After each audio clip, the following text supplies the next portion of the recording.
So he's gonna show us what he does with his feed. So I can try to remember some of this if we can try to replicate it later on. Are you ready? Yes, sir. Let's see. Well, first of all, Combatch is the best feed on the market, hands down. Let me cut this. Yes, sir. And then Combatch bought out Wire Milling's not far from my house in Houston, Mississippi. Well, Combatch recently bought them out. They just have not out there. Basically, that's the same stuff right there, though. But I give all my chicks the game bird starter till they get at least 6-7 weeks old. Because it just speeds up their growth better for me. Right. 27%, 18%. Do you also medicated? But when I do when I start weaning them off of the game bird starter and get them to the chick starter, I start mixing the chick start and the game bird together for about a week or so, and then after that I start mixing in my other ingredients over here for about a week or so. So what do you have over here? What I do right here is I'm basically taking 2 scoops of the chick starter. And then I take a scoop of Combatch 5-way scratch. Now keep in mind, I'm not showing these birds. I got a little different ingredients for some of them too. But okay. And then I take this new stuff that Nutrients come out with right here. It's $13 at my feed store. High Pro Scratch. I take 1 scoop of that. This right here is a key ingredient, in my opinion. Yes, sir. What is that? Wheat. Wheat? Okay. $10 a bag is too cheap not to feed. Oh, yeah, guys. And I take me a scoop. Some people say this works, some don't. I think it works. I take a scoop of Nutrina Feather Fixer. Put it in that right there. And I just stir it up nice and neat, and then I repeat myself till I get the. That smells real nice. Oh yeah, that smells real nice, man. But here's your end results right there. That's what it looks like. Chick starters, they're still getting medicated feed too. I think that helps them out. But yeah, this is some of the last of the. Is that a regular birchin you got right there? Yeah, it is. Is that you got one out of the blue lavender birchins? I got some of those too. Yeah. Okay. I took I got some birchin females from Gene Allen in Oklahoma, and then I took a lavender birchin male and split to the birchins, and she made that's what she is. She's gonna be a split out of those cross. So she's carrying the gene, carrying the gene. The lavender. Every birchin I got on this property is carrying the gene. And then I've got some blue quail in here, lavender quail. And then quail. There's a little variety of everything in here. Silver blues. Is this the only incubator that you run? That's it. Okay. It's the only one you run? That's it. I've been running let me step over here. That's it. It ain't nothing just simple around here, nothing amazing. I built all these brooders myself. It ain't ain't nothing but a LED light in there on them birds right now, just enough to give them some light. But oh yeah, they got plenty of room. You guys can start them see. out on a 250 watt heat lamp bulb, and then I'll start weaning them down. I do think I'm going to spend the money this year though with GQF and buy the thermostats. Okay. Heaters, I think, but they're salty. About $150 for one. So you'd say that times. But yeah, I use the tower method. I copied this from Matthew Hartzell on this one right here. Basically, see that I can. It's convenient. Works out. Oh yeah. Oh, that's awesome, dude. Tray slides out. Hey, I'm gonna steal that idea from you. Well, you do. Hey man, I never thought about making that tray like that because I've been looking for a way to kind of like have something like that. Here's the kicker. I can give advice to anybody though. You see how big this is? Yeah. You got chicks that ain't used to you yet. Don't you open this door and stick your arm in there. They will suicide dive out. So I got me a little hole right here cut in the side where I can reach my hand in there because I learned the hard way. Yeah. Yep, I had a few didn't make it. Okay. But I mean, they don't know any better. That's right. That's right. Yep, that's how I do it though. So back here's where he's got all his grow out pens and everything.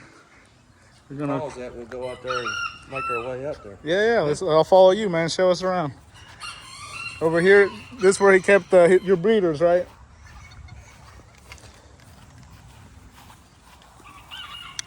All right. All right. So he's showing us over here the grow out pens that he just built. Yeah, we just recently built this. It's 40 foot wide, or 40 foot long, 12 foot wide, and it's got 8 sections in it. They're 5 by 12s in each cut. I got about 40 birds in each cut.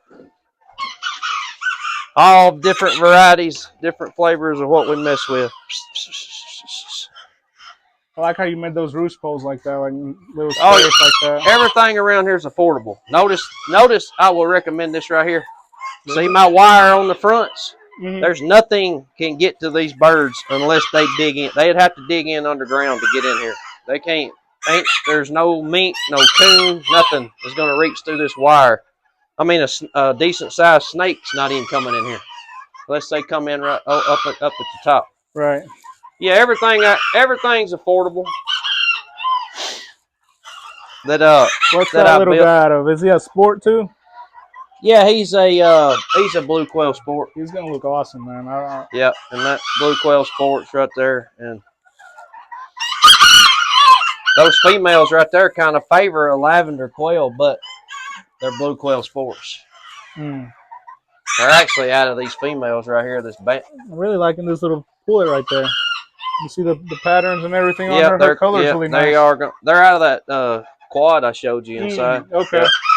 My breeder birds just look terrible right now because they're all molting. Oh yeah. That's a little lavender birchen female right there. I've got some more. Come on, we'll go down here.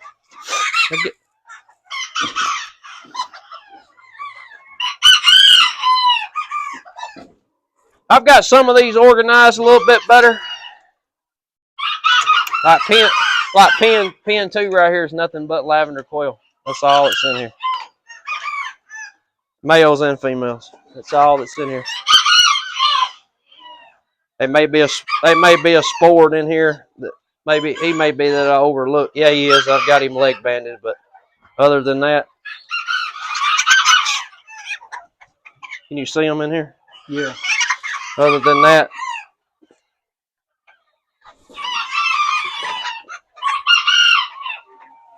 show me a prettier chicken and I'll argue with you. There they are. I love them. Oh yeah, they're badass, dude. Look at that. You see that one right there? Oh, they're just babies too. Yeah. I mean, they're just babies. Everything is babies. Just like this little cockerel right there. He's gonna be phenomenal. Baby. Just a baby. Oh yeah. They're just like anything else in the quail business. So you breed quail colored birds, you're gonna get light, you're gonna get medium, dark, some's gonna be washed out. But there's ways you can correct that too, but all information ain't free. Right.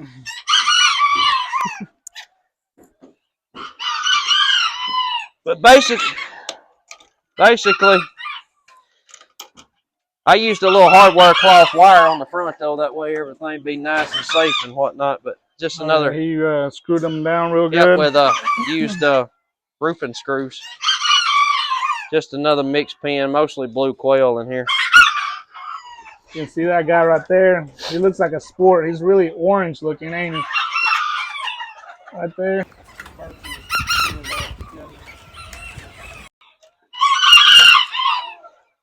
They're right here.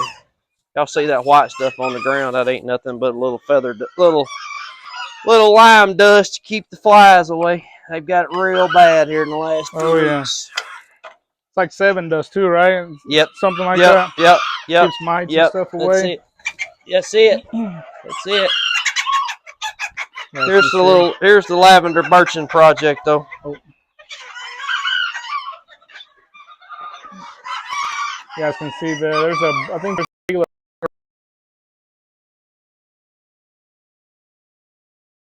birchens in here, silver blues points. And most of those birchens right there is split to lavender birchen. Here's a lavender birchen. Just a baby. Oh yeah, real pretty. Look at her. Ooh. Then that's a blue quail sport male in here. Lavender birchen male. Mm-hmm. Lavender birchen cock. Here's a lavender birchen cockerel right here. Hey, bud. Don't get like that. And I've got my female line spangles in here. Ain't got a lot of those. Project we started this year. I even tried to show you a few of them. I really like it, the lavender birchens though. Is that a lavender? Is that a sport out of lavender birchen? Out of lavender or out of birchen? No, that sport right there is going to be out of my. I've got one pair of silver blues. Okay, that's all I was like. From I don't think I see any my silver silver blues that I have came from Larry and Clay Lemons, and Clay's had some of the best silvers in the game. You guys can see the quality, like how they're like at the young age that they have right now in their feathers. Like their feathers are nice. They have some real nice patterns. The turns real nice and everything. Like check out that blue.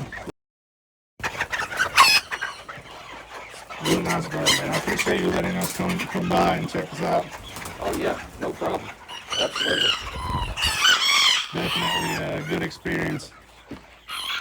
I love how you have your setup right here, all surrounded by the trees, the pond right next to it. In case anybody's curious about it, I don't really know what it would have cost if I would have had to buy it all, but I had the metal for the top. Yeah. And we done it ourselves, and I've got about $1,800 in this project. So I'm gonna say if you had to buy the that's 10, not bad at all. If you had to buy the 10 for the top, you probably be $3,000 though. But I mean, look at what you got, all treated lumber, and so for $1,800, you can beat that with a stick. But I mean, you had to buy the 10 for the top, you probably add another $600-700 at least on there. Oh yeah. But it came out looking awesome, guys. You guys can see it. It's how big it is. Everything, the wire in the front, real nice invention. Hey, I do recommend anybody that's going to do it, though, spend the money and buy that good hardware cloth. Even if you're just building a pen, don't use dog wire. Don't go the cheap route. Okay. You'll go out there the next day and your birds will be dead because a coon can reach through that wire and they're gone. Oh, yeah. So I've had it happen to me before. It don't matter how good a birds you got and how good you can hatch them and how good you can raise them. If you don't have a setup to raise them in and grow them out and finish them, and you ain't got nothing. That's right. Because you're gonna end up with problems. But there's a few things I might would have done different. But so far I'm very tickled with it. I'm glad you took time to film this. Oh yeah, I'm glad I did too, man. There's so many ideas that I'm getting out of this. I can't wait to get back home and change a couple of things here and there. Set up this to do. This right here they work good for me. I wished I had 10 of them, but basically a 3x3 stalls on each side, and then a 2x2 in the middle, 3x3s, 30 inches tall. Got the roost poles in them. Nesting boxes. I've got some cockerels in here right now, finishing them out just because I'm kind of trying to avoid building any pens right now, but probably going to end up having to. But I got some of my breeder birds at my dad's place, and then yeah, it works good for me. You can always double stack them too because it saves so much room. But what sizes are these right here? These breed pens. They're like 4x4. I think this one's right at 10 foot long, and they're like 3x3s all the way across. Okay, I didn't know. Yeah. Okay. Yeah, I'm proud of this project right here this year, though. This is my blue quail I've been working on.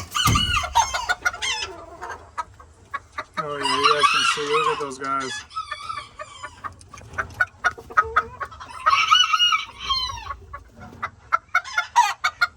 Regular quill up top, right? Or is he blue? He's blue. Okay, I'm sorry, I couldn't tell from from got it. A little blue in him.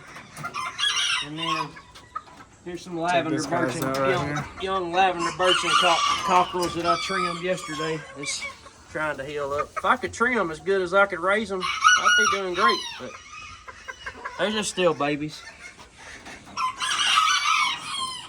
Yeah, these right here don't have a bad trim right here. All these birds are affordable. I mean, all these birds set up pens wise are affordable though for anybody. You notice on these right here, I use the hard glass cloth on them. Ain't nothing gonna get in there to them. Oh yeah. Anyway. Mr. Eric was also telling me, he said he's gonna try to put some pins over here on this side, kind of have this whole section full of pins. I think this is still a work in progress.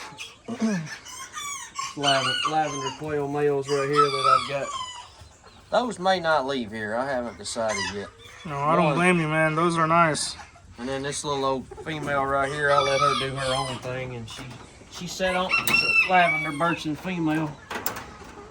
She set on 3 eggs, and she hatched 3 eggs about a little over a week ago, and she's doing her thing with them. And oh yeah. We'd already had the incubator turned off, and it worked out. Then I've got some female line. Around what time? Like around what month do you usually like stop like running your incubators and stuff, and like letting like around what? Last year I run it all the way up to July because I had invested a lot of money in the lavender project, and I was basically trying to get all I could get out of it. So, but I come home from work one day and my incubator's in there, beep beep, flashing. It overheated. It's something. It depends on your ventilation system and how cool your brooder systems are, where you got them at. If you got somewhere to keep that incubator cool and whatever, you may be trying to get to a certain number, but me personally, when it start getting really hot, yeah, my fertility drops. Yeah. Like early in the year, yeah, when it was 70 degrees was the high, yeah, I was setting 100 eggs a week. Right. In the hatching tray, and I was hatching 85. Yeah. 80-something% hatch rate was hatching out of a GQF, not a hatching time. Y'all can sell that hatching time to somebody else. It ain't the incubator. It's these hands. Now, do you do dry hatcher, or do you do dry hatching, or do you like put water in them? Put water in there. Water in. Okay, because I know a lot of people that do a lot of dry. People that do that. I haven't tried it yet. I may try it, but I haven't tried it yet. That's one thing that I've been doing with like this last few hatches that I've been having, just because like we got so many eggs, and we're just trying to let them sit on them and see. I use trying different things out. I use these greenhouse panels on the sides because it allows more sunlight to get to your pins there. Same with them right there. It's a great idea right there. And it makes your pins lighter to move them around. Now, y'all look at mine, they're heavy. I use a tractor and a front end loader to move them, so I'm not picking them up by hand. No. I'd say you have to with all those 2x4s. Yeah.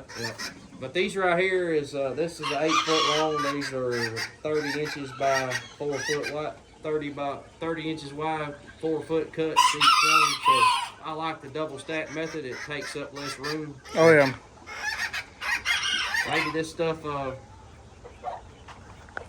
maybe these ideas will help some of y'all out. I don't know.